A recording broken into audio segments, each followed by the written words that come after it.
Welcome to Together We Rise. Starring mother-daughter dynamic duo Alicia Schwartz and Alicia Schwartz in collaboration with M.A.P.S Global Events. Signing off. Mwah. Hi, everyone. Welcome to Together We Rise. Wow. I tell you, I love this so much. And, just thinking about Together We Rise, and I just feel it's so important to hear people's stories. I know for myself, and I'm sure for Alicia, that when you hear somebody speaking about where they have been, their trials, tribulations, and how they work through their story, their struggles, and how they came through and what they needed to do as far as the tools that they needed.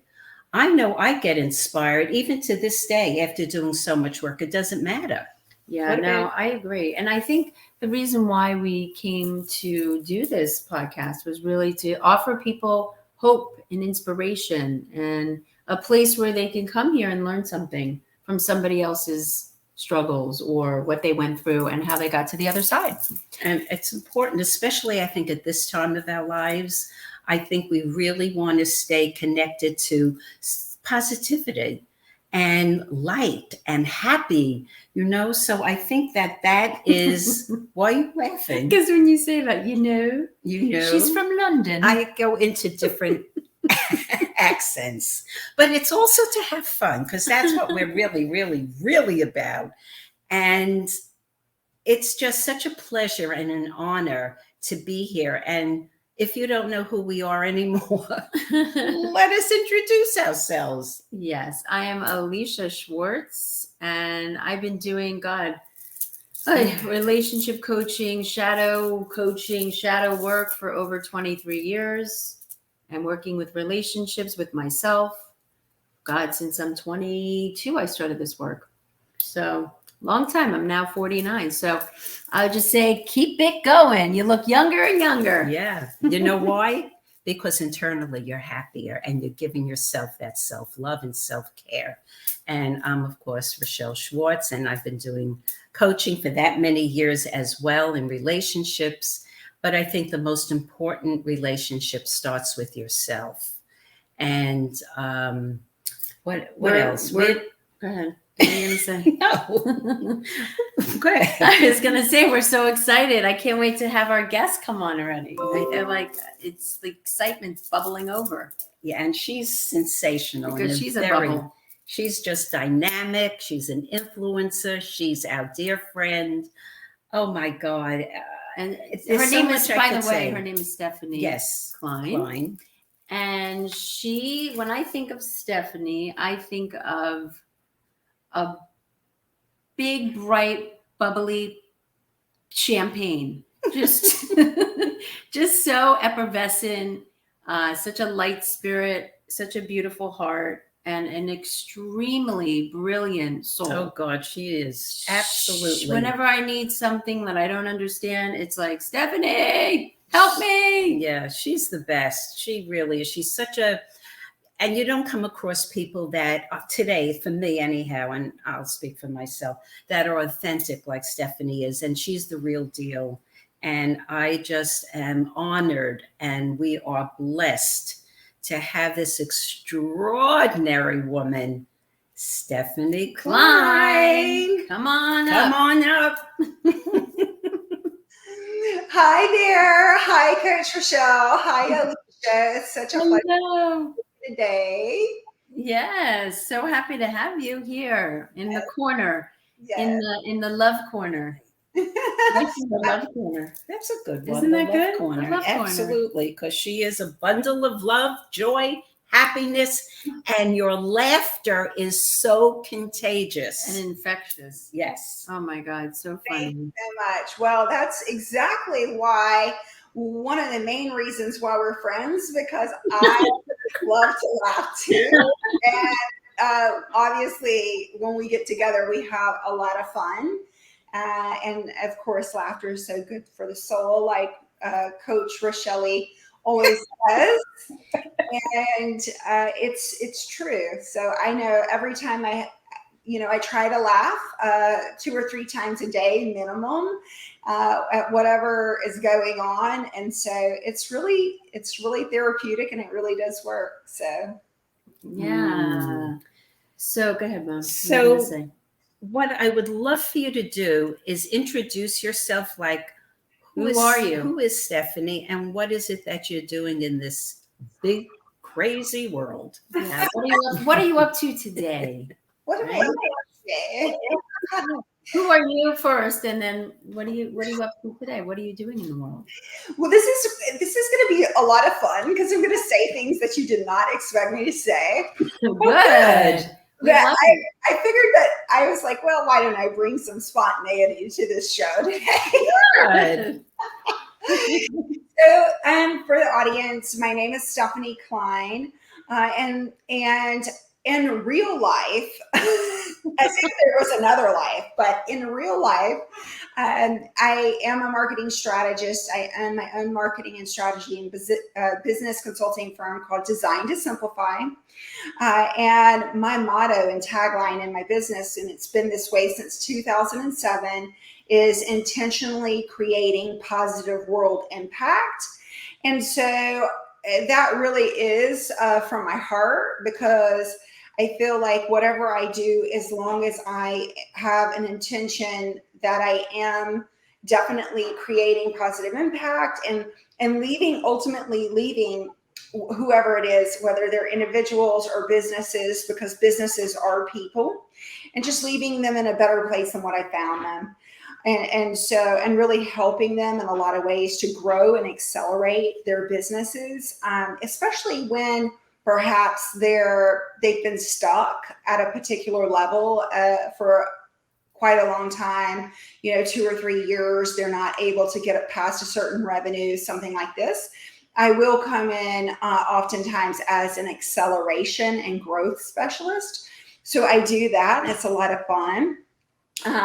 One of my clients that I'm working with right now actually contracted with my company for specifically high-end ticket sales, which is a specialty field in and of itself, and specifically even healthcare technology. So, which of course you both know, I have a background in healthcare and healthcare technology. So this is where I'm really able to help people all around the world with a specific piece of equipment that ultimately helps alleviate their symptoms. So that's the role that I actually am participating in for this particular client as a program consultant.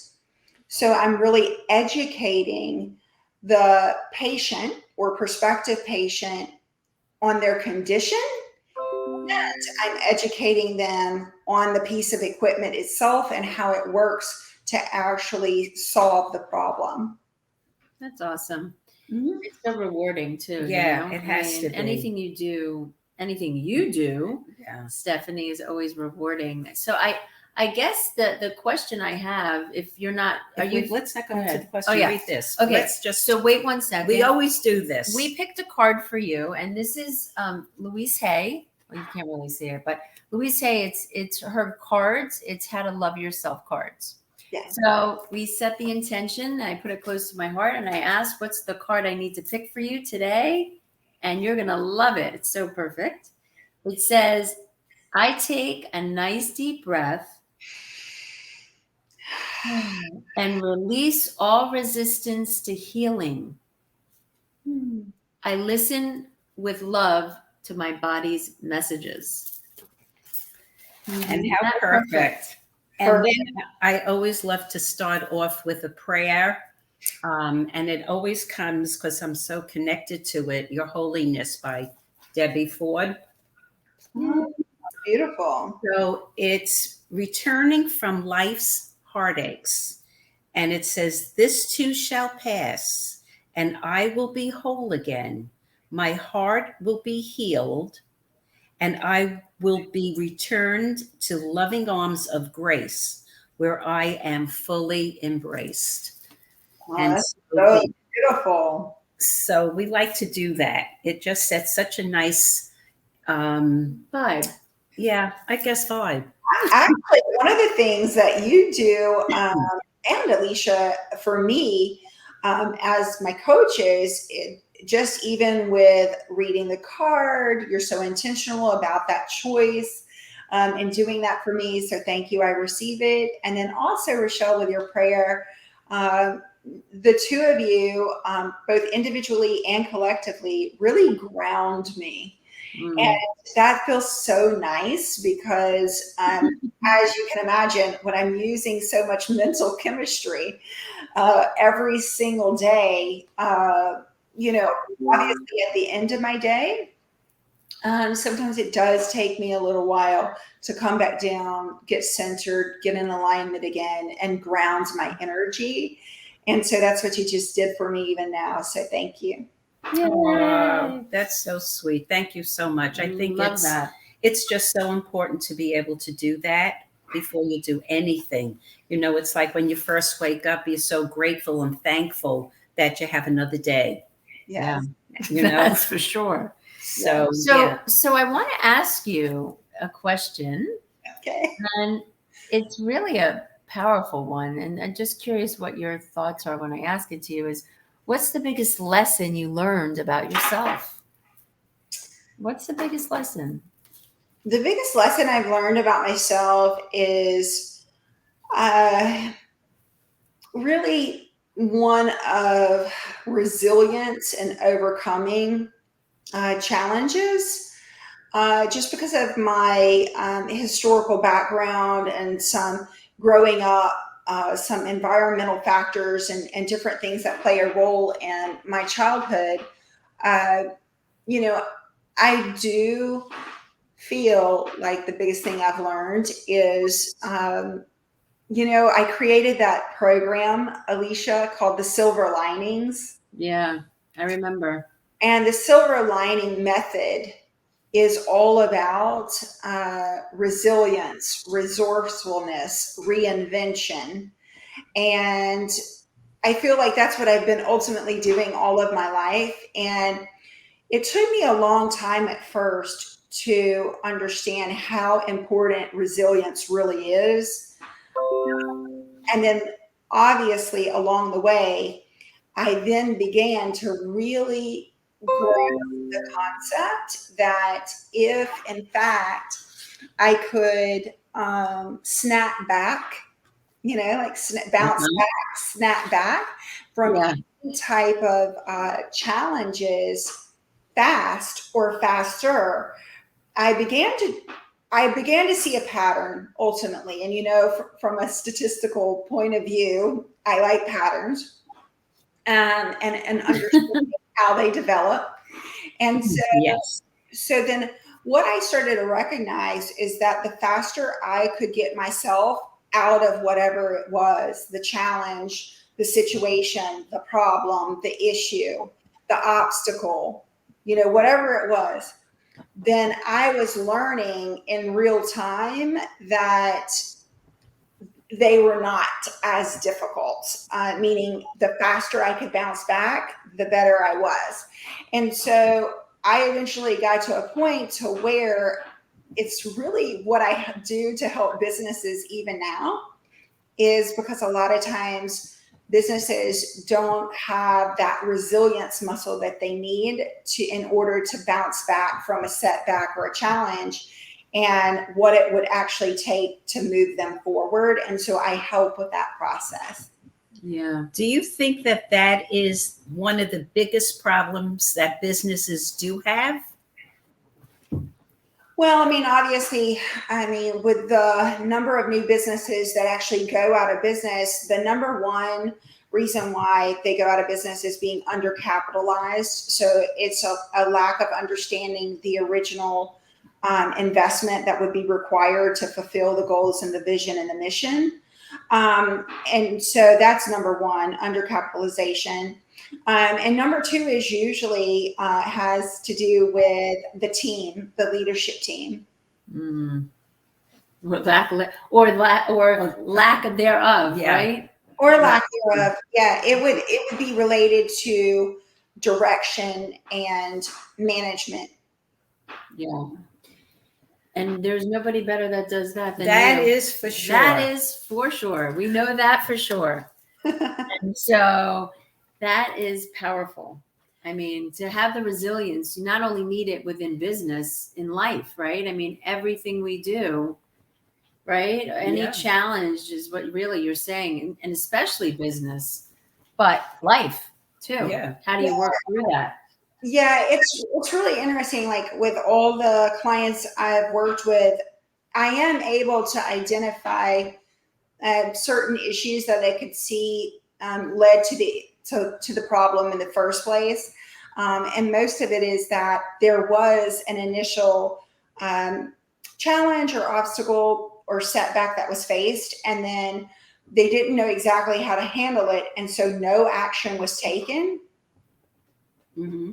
Okay. Well, that's why, yeah, that makes sense. That's why you have to come in. And so, because if no action is taken at all, then it would mean that they're stagnant, right? Stagnant. Right. Yes. And it's just simply from not knowing. And then the other thing that I have definitely picked up on aspect, I should say, the other aspect that I picked up on with working with just lots and lots of people is that there is a threshold that is important to break through. And I feel like I have at this point reached a point of self-mastery to the best of my ability at this time to be able to communicate really how to break through certain barriers to get that accelerated progress. And what that entails is where most clients will not pursue it past 3 or 4 times. So if they get to a point that they are not able to break through something in 3 or 4 times, a lot of times they'll just walk away from it. Yeah. Versus really trying to work through it. So, what would be, if you were going to give someone the best advice in their life, what would it be? Oh, well, it's a big one. I do feel like I have a grasp on this though at this point in my life. I'm in my 40s now. My biggest advice would be to enjoy life more, to live in the present moment. I spend a lot of, I'm a type A overachiever. Okay, self-driven, ambitious type person. And I know a lot of people that watch your show are just like that. Obviously, there's a difference between being type A and being an overachiever, and being a type A overachiever who also puts too much pressure on themselves. And that was a trap that I was into for most of my life. I just put an enormous amount of pressure on myself to consistently achieve and achieve and achieve and achieve. And I think at a certain point, it's like, what am I really doing all of that for? And why not stopping to enjoy life more? The journey. And I feel like that's why it's so important for people like me, really, to have someone in their life like the two of you, because, I was thankfully able to recognize in my own self that I needed coaches all along the way, because I did realize that while these certain aspects of being type A, overachiever, self-driven, entrepreneur got me a certain amount of financial success and material success. The other aspect to that is, if I'm being, completely honest, I hope so. is what that looked like on a personal level is a kind of neglect. And it wasn't like kind of neglect, it was neglect, right? It was where I was neglecting my own needs for this achievement and sort of the pursuit, if you will. Yeah. So you're saying emotional that was what you needed to really kind of work through, was your emotional life. And Oh, and how to navigate that, and how to have more self-love, and that's, why we're here. Yeah. yeah. To help people with that. So we're happy that we continue to help you. That's so true. You're a lot of fun. Oh, yes. And what's interesting is that it just goes to show that you can be really, really amazing at what you do, and then you can also need a lot of help and you might have what I call developmental areas that also need to be worked on, because that's not what you're naturally born to do, or that doesn't fall within your talents, gifts, and abilities that you use to actually make a living. No, that's a good point. Like I always said, I wish they would teach this in schools, and slowly, the emotional education, and how important it is to navigate life. And here's the thing, like you said earlier, Alicia, what's mesmerizing to me is that as much work as I've done, which I have done a lot of work, decades, as much work as I've done, I'm still working at it, right? Yeah. And you're never going to stop. Yeah. That's what they say. What do they say? The joys in the journey. Right? Yeah. Joys in the journey. Really. I think if people can look at emotional education as freedom. Yes. And it is. There would be so much more happiness and growth joy and for people to say, sign me up. Yep. I want more freedom emotionally. Yep. And you are. Like we always joke, when we're not affected by somebody, right? We just can laugh and just be in joy and bliss. Yeah. Because we have something like a little secret, I call it, that nobody really knows. Like, God, how is she not affected by that? Right? You just laugh. Yeah. And my granddaughter, she's now helping. She's she's so smart, but she's now, I guess, kind of a counselor. Isn't she? Rachel. Well, she's in track. She's in track, but she has 25 girls. Right. So knowing her, she's probably ahead of the pack. Yeah, and they love her. But there are a few people that she said are kind of hard. They give her a problem. So I wouldn't correct her. I just said to her, well, what are those people giving you? What is it about them that you don't like? And what was of course, we know whatever you don't like in someone else is usually yourself. But she's too young. She's too young to really go to that length. Yeah, but when she's ready. So it's so interesting when you have the tools, how you can navigate through life a hell of a lot easier. And don't you think, Stephanie, that when you have a full embraced emotional life, that your work and prosperity goes through the roof?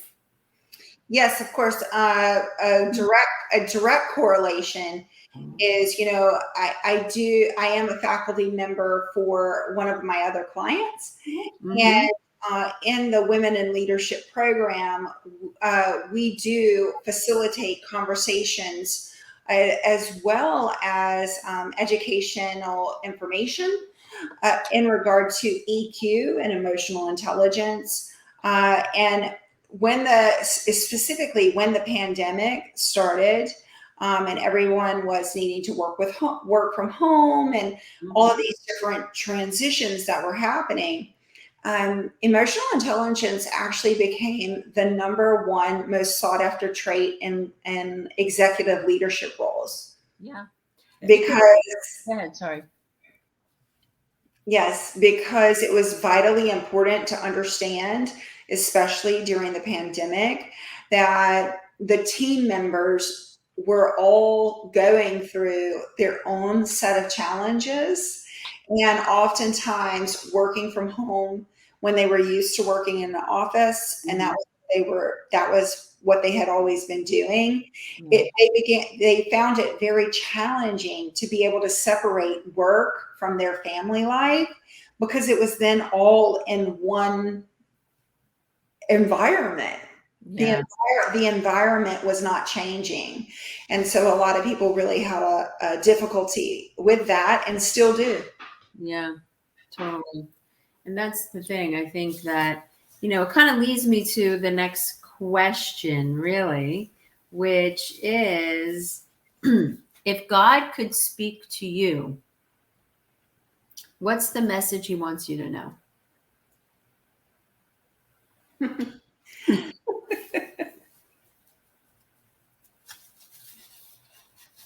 I was sweeping my front porch today, in between consults, no less. Actually, I definitely know exactly what God would say to me. What? What would that be? Can't wait. Sometimes it's okay to just be. Yeah. Isn't that delicious? It was so delicious because I'm like, all right, while I'm sweeping the porch in between consultations. Yeah. Okay. So it's like in the middle of all of this doing, Yeah.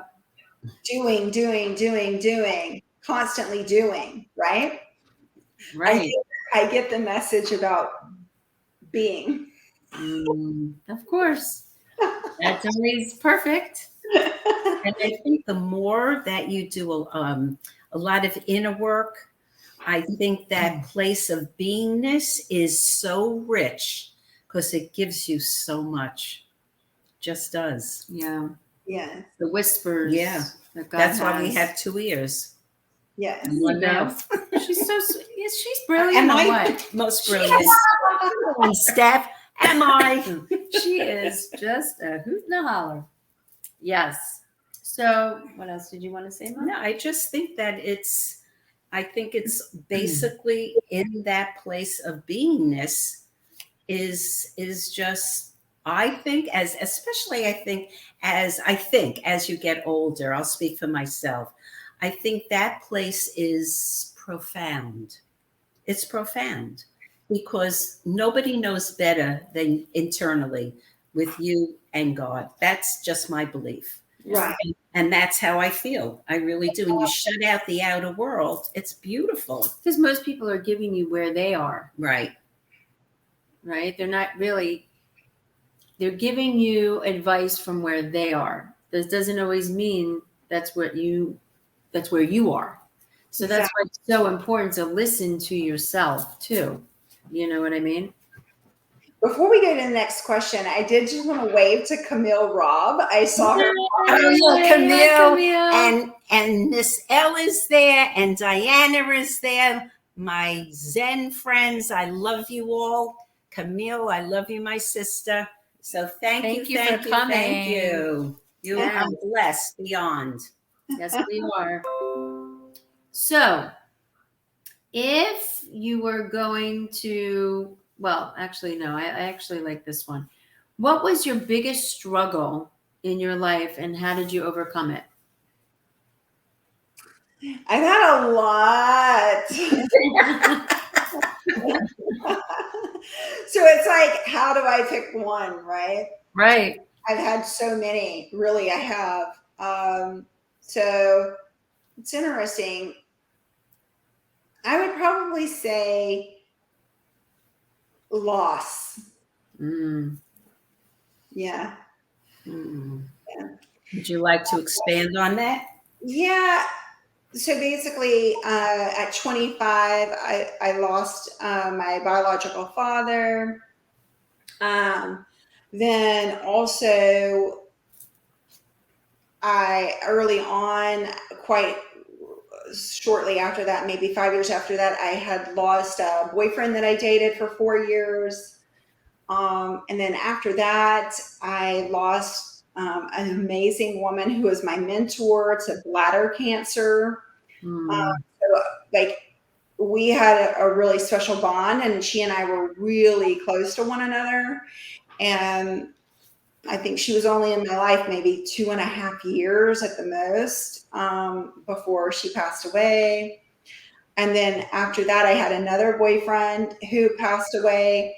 And so I would just say, if I was going to pick one, like, what is your number one struggle?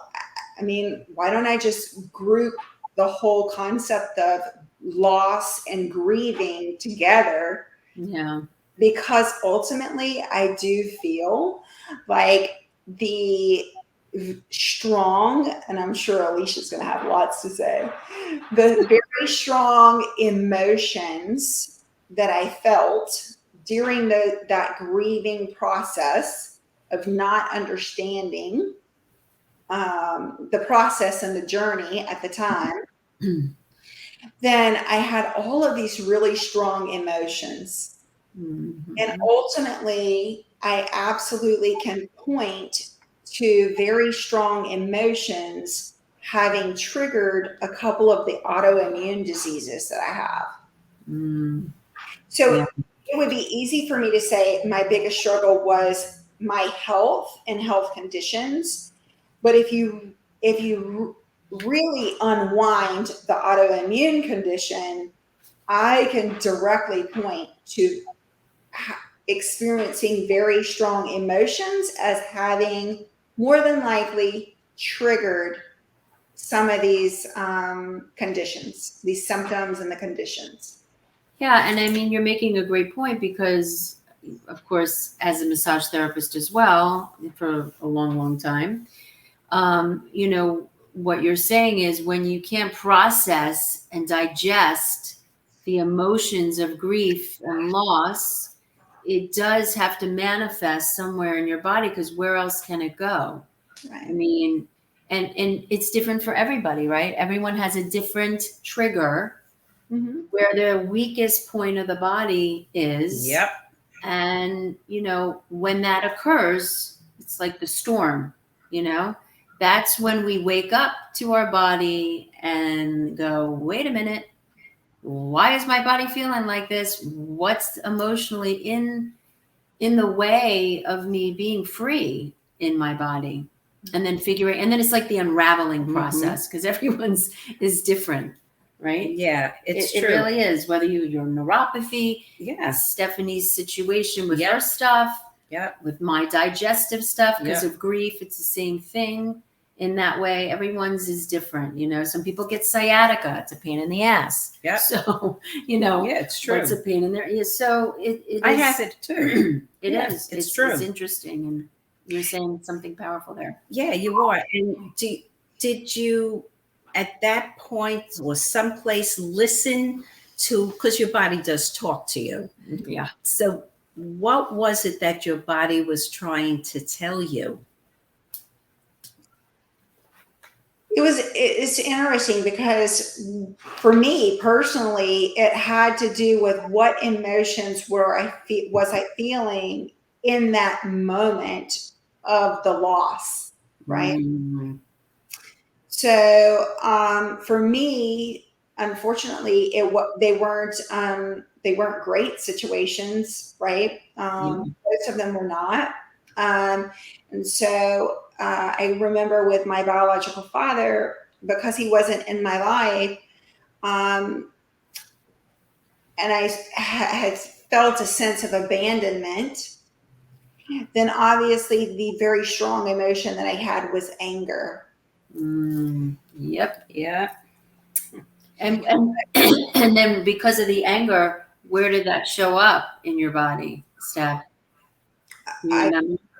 6 weeks later, I had ulcerative colitis. Yeah. Burning, like that irritation. Irritation, right? I mean, if you go from perfectly healthy, which I was prior to my father passing away, and I was 25, I definitely, obviously I had never experienced anything like that. I also am an only child, and so because of that, I was responsible for everything, and so that also caused anger issues. So for me, I think it was extreme, just really evident that since nothing was wrong with me prior to this, and then I can remember having such a strong emotion. I mean, I would pinpoint that to be the strongest emotion I've ever felt in my entire life. And that particular strong emotion, I mean, I can see looking back on it that it was not good. Mm-hmm. Right. And that I truly believe it definitely, remember, I mean, if we're talking about genetics and epigenetics, Mm-hmm. Yep. genetics is anything that happens to us prior to us being born. Epigenetics is everything that happens after we're born. And so, me experiencing that grieving process and having such a strong emotion to it, for me, I do feel like it was an epigenetic, what I would consider an epigenetic hit on my DNA. Wow. Yeah, it's interesting. I think it's true. It's like when you have that grief or that loss, it just triggers that response in the body, and then boom, manifestation Yeah. of dis-ease. Yeah. Of this, and Please. and the thing about it is like you would think like, oh, at 25, maybe perhaps I would have been mature enough, had enough maturity to handle that type of situation. But looking back on it, and here's what's really fascinating.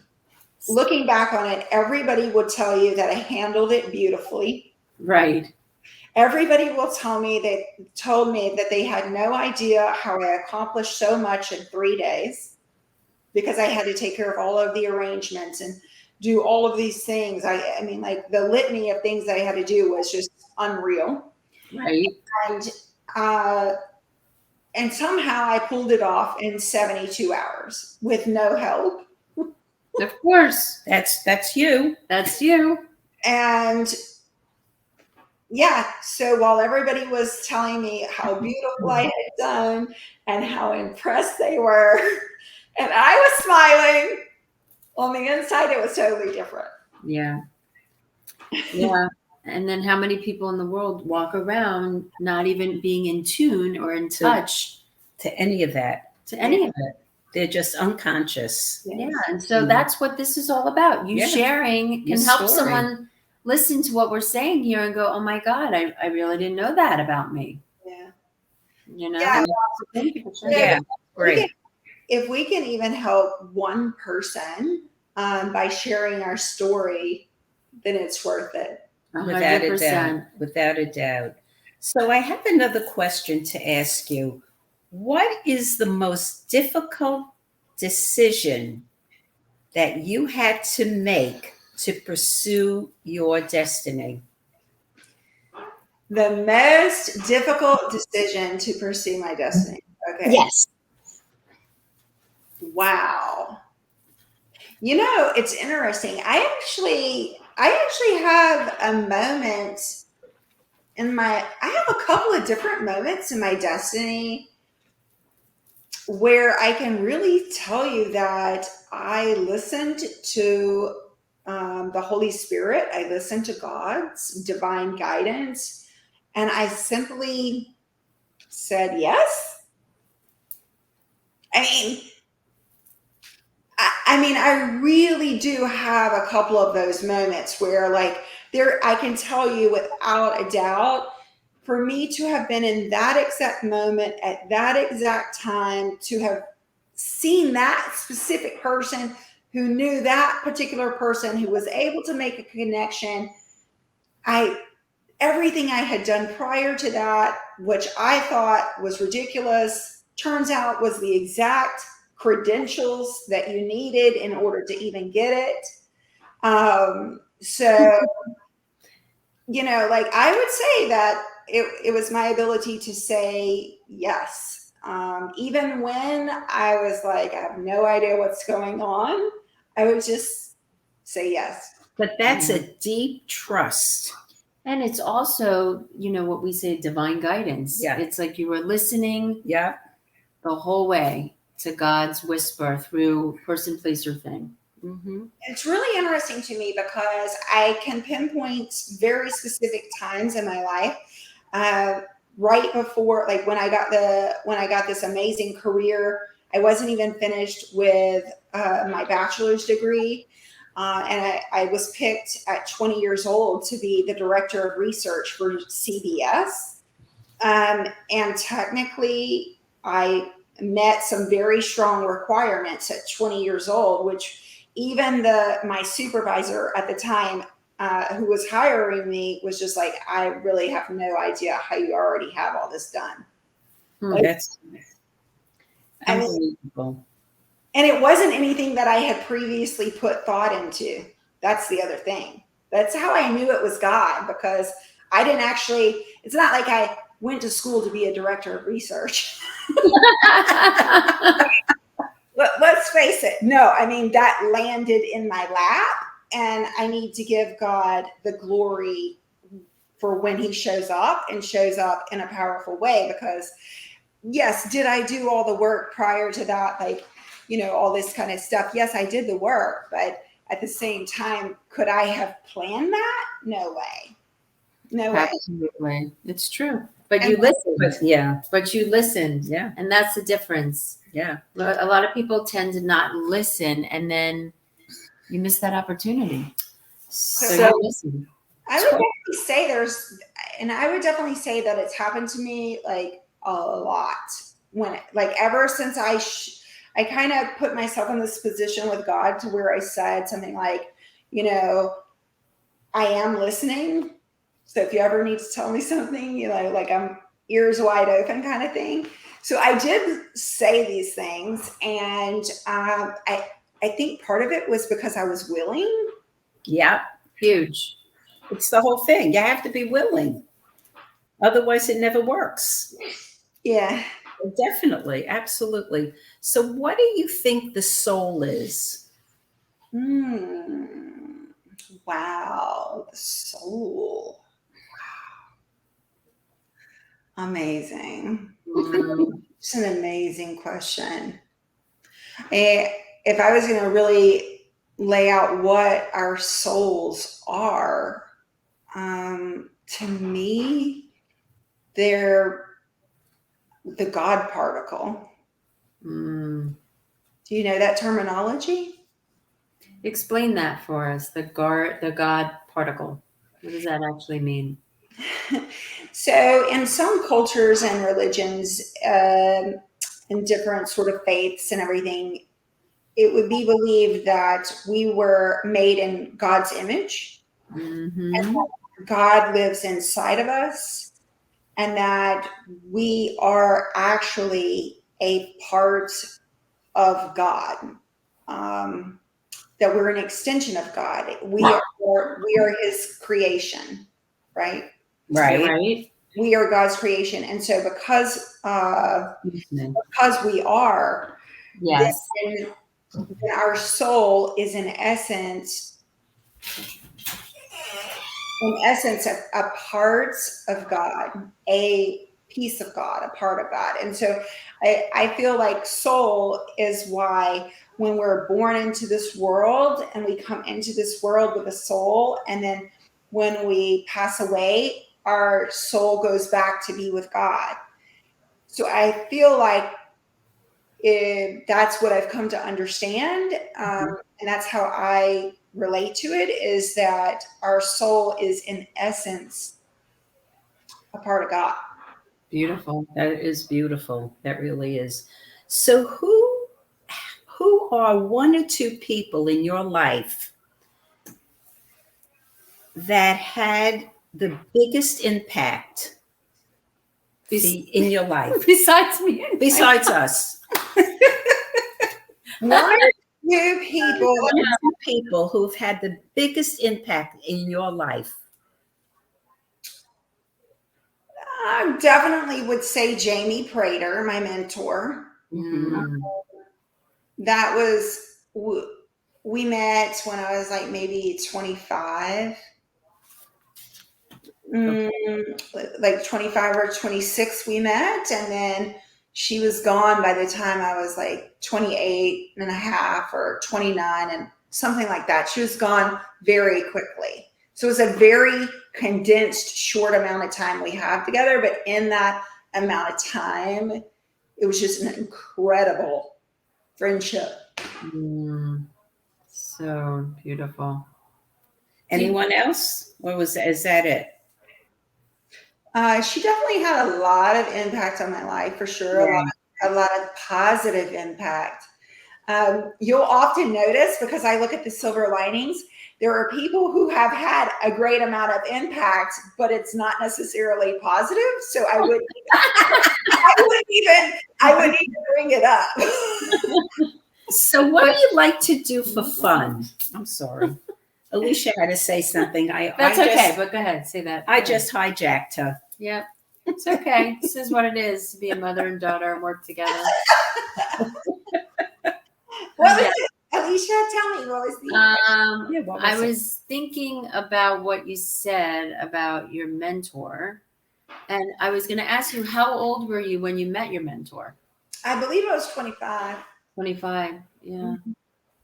I can relate to that, because we both had a very strong mentor, Debbie Ford, but it's at 22. So I get it. The connection is powerful. Yeah. Everlasting. One soul. You become one soul. Loving. She was so loving. She was, oh my gosh, she was larger than life. Kind of like you. Yeah. She's your mirror. Wonder why you liked her so much. She had these great, huge, big black glasses that she'd always wear. That's cool. And it was like they were her identity. And I love it. Like she was magnificent. I mean, her clothes, the way she operated, like everything about her was elegant.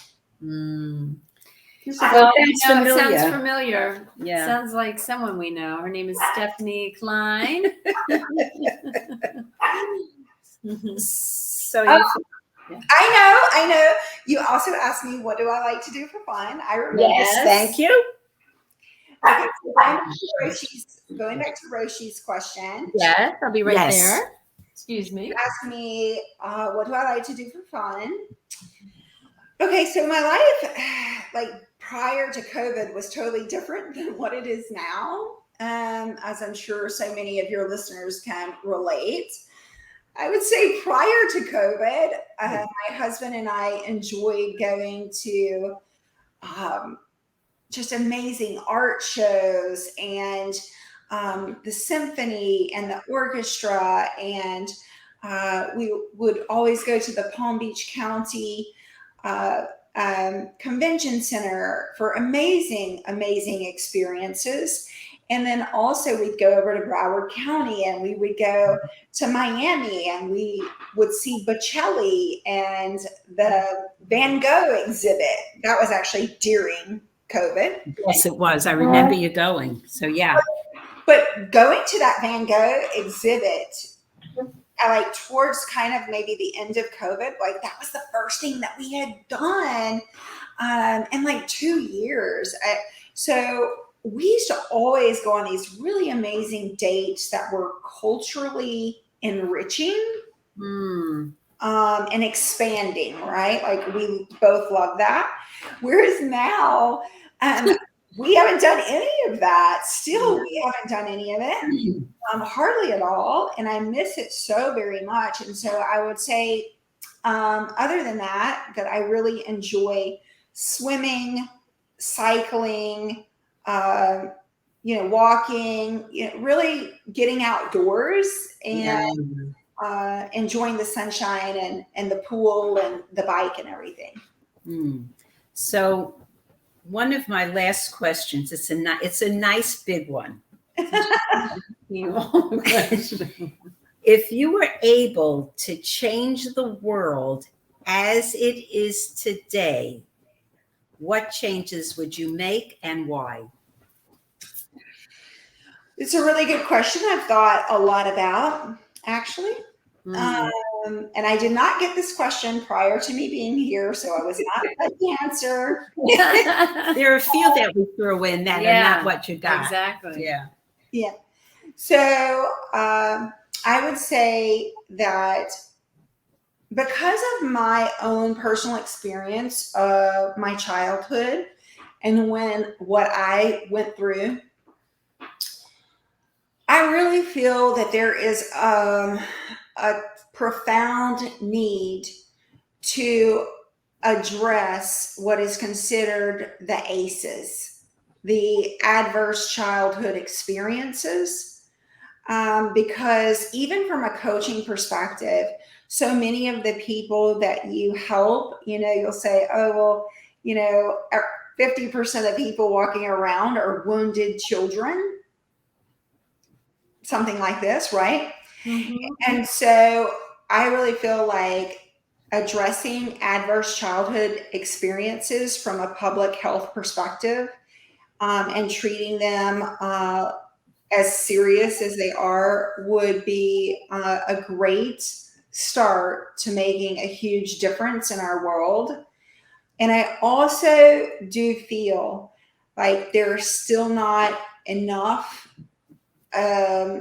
intention or focus in many, many, many families in the United States and around the world on education. Mm. And I can only speak for myself. It was education and having a mentor at 25 and all of these different things that I had available to me or that I sought out as a resource, being resourceful, right? When you don't have something, going after it. And I feel like a lot of that would be extremely beneficial at very early ages. Mm-hmm. And until we really look at the core root of the problem, the situations all around the world are going to continue to persist. I really agree with that. Breathe that in. That 100%. is, because if you know better, you do better. Yeah. Of course, I mean, like obviously we have famine that is affecting the world right now, worldwide. Sometimes it's hard for me to look at the videos that are coming. I saw videos coming out of Ghana, and I saw videos coming out of Ecuador and a lot of other places, third world countries, and they're rioting and protesting because they don't have enough food. Yep. And it's heartbreaking. It's heartbreaking. And so, I mean, there obviously, our basic needs, food, clothing, shelter, okay, basic needs, but also part of our basic needs are being safe and being in a safe environment. And I feel like so much of our world population is not in a safe environment. I look at things happening all around the world. And just even with what I went through as a child, I look at these things and I say, we don't have a system that understands, or is, even if they do understand, there's definitely not a system that actually is put in place on a global scale. To address these issues worldwide. Because I mean, just look at the children coming across the border here in the United States. Look at the people, yes, the children, and look at also the young adults. The fact is that these are people who risk their lives to come to America because they needed a shot. Yeah. And then what, they only have the clothes on their back, or like some crackers or something, or some water. I mean, I don't know. It's just, I feel, and then all the famine in Africa is really terrible. Yeah. Well, that's why we have all this, education and coming together and doing these kind of podcasts and having, I know Camille out there in the world, absolutely. Camille Robb too, and what she's doing. And amazing with the kids, Yeah. and it's just mind blowing. Yeah, it really is. She has a really big heart, and I love her for Yeah. all the work she does with all the children all over And the she world. said, you know, Camille said, we do need to change the system, and we have to be the one to step out and do it. Amen. Right? Absolutely, We all do it in our 1,000%. own way, you know, Yeah. whether it's donate to someone that does have an organization, or Yeah. do a podcast to educate people right. and to bring awareness. Yeah. I think that for me though, that is, I think that is something to look at though. That's why I said on a global level, because yeah, I mean, there's plenty of people out there like you and I who are donating to Food for the Poor, who are, sending funds to organizations around the world to help feed people. And I'm definitely donating to organizations that help with adverse childhood experiences, such as the Lighthouse Project and the ACEs and stuff. But it just, I mean, I guess that's what I always look at. Like, okay, I'm doing my part, and I'm good with what I'm doing. But at the same time, obviously, the issues are much larger than that. Yeah, totally. Yeah, absolutely. Wow. Well, let's just breathe all that in. Breathe it all in, because, you know, what we talked about here is really powerful. It absolutely is. It really is. So do you have anything you'd like to leave us with? Anything? And everyone that's watching. And watching. Yes. Thank you, Alicia. No problem, Roche. I would just leave both of you, Coach Rochelle and Alicia, and the audience, anybody watching, I think I'm one of those kind of people that everybody assumes has it all. People tend to look at me and think certain things about how I live, or how, oh yeah, she's got it made. Like, what did she ever go through, or something like that, or, whatever. I've heard the gamut, but people all the time, when they hear my story, which we didn't even get into today, but when they hear my story, the first thing they do is they look at me and they'd say, by looking at you, I would have never, ever known any of that. Yeah. And I said to them, because I intentionally made it that way. Yeah, exactly. So however, with that being said, for everybody listening, I do feel like it's so important that when we're seeing people who we might think have it all, or, have this or have that, or experience something a certain way, that many times, the best thing you could do is actually go have a conversation with them, because oftentimes that's where the gift is. The gift is in the reaching out, and in the connecting, and in the willingness to say, oh, wow, like, I'm really noticing that you look amazing. And like, do you mind sharing with me what you have going on? Or so what's your past experience? Because what somebody has going on and their past experience can be two totally different things. And it often is. Yeah. Yep. Yeah. Boy. Great point. For sure. But isn't it great to know that our stories, we can rewrite them? Yes. We can rewrite them. Yes. And that's why, of course, I have you as my coaches. And it's interesting. You don't mind if I say that, right? No. I don't mind. No, we don't mind. We're proud to be there for you in that way. Absolutely. My God. So what's really important to me through the coaching process is that, some of the things that I find myself like feeling or uncovering through the blueprint coaching process, they could be things that I, would, prior to coaching, maybe judge myself and think, oh, I'm too ashamed to say that, or I'm too embarrassed to say that, or, oh, that's so traumatic. I don't even want it to come out of my mouth, you know, like all of these kind of things, because there's a vulnerability, right? Being vulnerable is often super scary for me. And so, and being vulnerable and just being able to have two people that you trust so much to be able to run things by and say, you know, how could I have handled that better? Or what could I have, you know, how do I, ultimately for somebody who like me, who basically the reason why I came to you was to say, look, you know, I admit, you know, I can recognize I've had some accomplishments, I've had some achievement. I can recognize that. And yet there's still something that I am feeling is within inside of me that is really preventing me from going to that next part of higher self.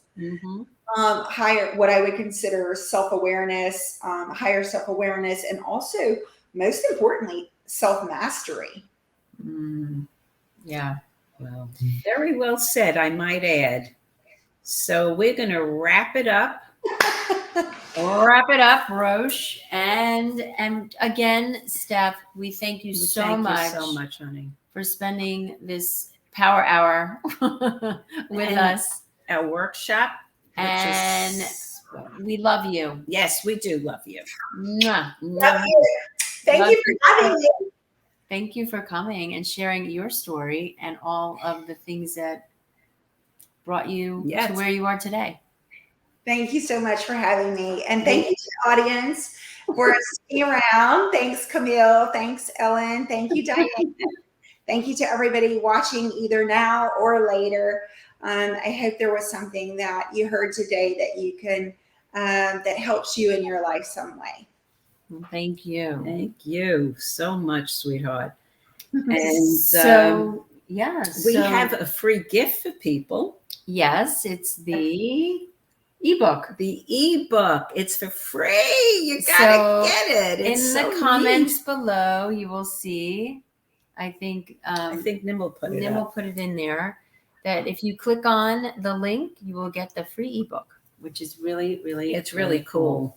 So just do that, and it will come to you, and you'll get it. And we have a workshop coming up. That's the ebook. Yeah, that's the ebook right there. Hello, yay, nice ebook. And then we do have in August 8th, we have our, again, amazing workshop that you can join us. It's going to be, like I said, 7 weeks. 7 weeks, August 8th, and it will be at 8 p.m. on Mondays.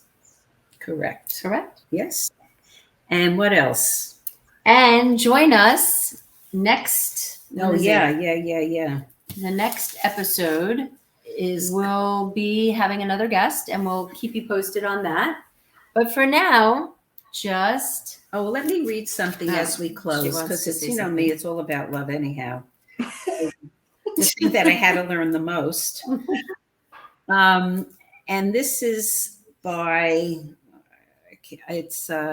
Mahatma Gandhi, and it says, "You yourself, as much as anybody in the entire universe, deserve your love and affection." And that's why I just love to close out. We do. We'll put up I think next, what are we changing? You want to say that? So we'll keep you posted. Yeah. We are changing the time and day. It's going to be during the week. It'll be a Wednesday, but we'll send that out to you. Yeah, we will. Wednesday night at 8. But yes. We'll let you know. So that it's July 27th. Our next podcast will be July 27th at 8 o'clock. And we'll send that all out. Yeah. And we just felt that it was like it will reach more people. They'll have a little bit more time than a Friday night, because you could see how we go out all the time on a Friday night. We're big party animals. Do you like our living room? But most people do go out, I guess. I don't know. I know Camille, well, she stays home too, like us. Right, Camille? She's a lover. So again, we wish you an amazing weekend and Yeah. an amazing week to come. And just always take care of yourself. Yeah, if you have any questions, just DM us. DM. Love DM. that. Just DM. I'm proud with the DM. DM. And DM reverse it is me. That's good. That's good, Roche. I love it. So anyway, thank you so much for coming. Thank you, everybody. To We Together love We you. Rise. Thank you for coming. Thank you for showing up for us. And we love you, Stephanie. Love you, love you. And we will see you. From our hearts to yours. Mwah. Mwah. Bye for now.